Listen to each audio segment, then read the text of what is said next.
Thank you, Mr.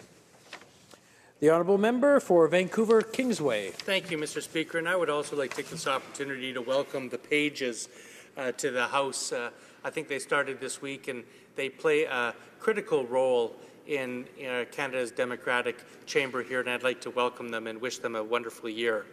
Mr. Speaker, the Minister of Health has stated previously that, and I quote, "A strong public health care system grounded in the principles of the Canada Health Act is key to a fair and just society," end quote. New Democrats agree. But surely the minister knows that when it comes to health care in Canada, you can't call the shots if you don't pay the bills. Now, the Liberal Party's 2015 election platform pledged to negotiate a new health accord with the provinces and territories, including a long-term agreement on funding. But in statements over the summer, the health minister has backtracked on this promise, saying, and again I quote, "I'm not convinced that putting more money in through the transfer is the most effective way for us to transform the healthcare system," end quote. Quebec's health minister, Gaétan Barrette, has confirmed that, rather than negotiating in good faith, the Liberal government is holding fast to Stephen Harper's cuts to the healthcare transfer escalator. According to Minister Barrette, quote, "We're not even discussing, we're being told that the escalator will go from 6% to 3%. It hasn't been said quite this way, but it was close to don't expect too much and don't call us," end quote. Now, the federal government can't have it both ways. If it refuses to pay its fair share of Canada's overall health care costs, it will effectively neuter the Canada Health Act and destroy Medicare as a national institution. As Justin Trudeau was fond of saying on the campaign trail, you can't have Tommy Douglas healthcare on a Stephen Harper budget. Yet, according to an analysis by Canadian academics, including former Parliamentary Budget Officer Kevin Page, that's exactly what the Liberals are proposing to do.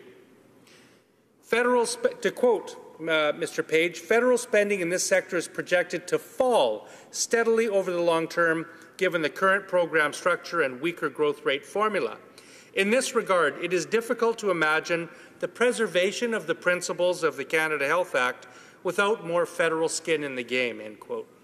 Indeed, when Medicare was first introduced, the federal government agreed to pay 50% of the cost. That was the deal. But a PBO analysis of the Harper-era funding framework shows that by slashing the health transfer escalator from 6% to 3%, the federal share of healthcare spending will fall precipitously and continuously in the coming decades.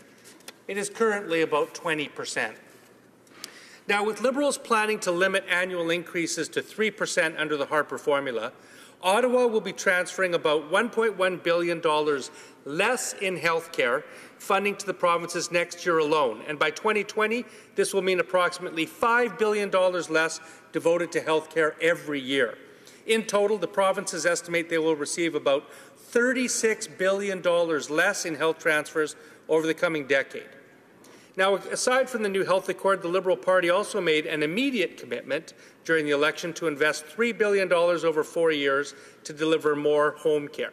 However, the Liberals' first budget didn't earmark a single dime in new funding for home care. And even if the government follows through on this commitment a year behind schedule, this funding will be more than cancelled out by maintaining Harper's cuts.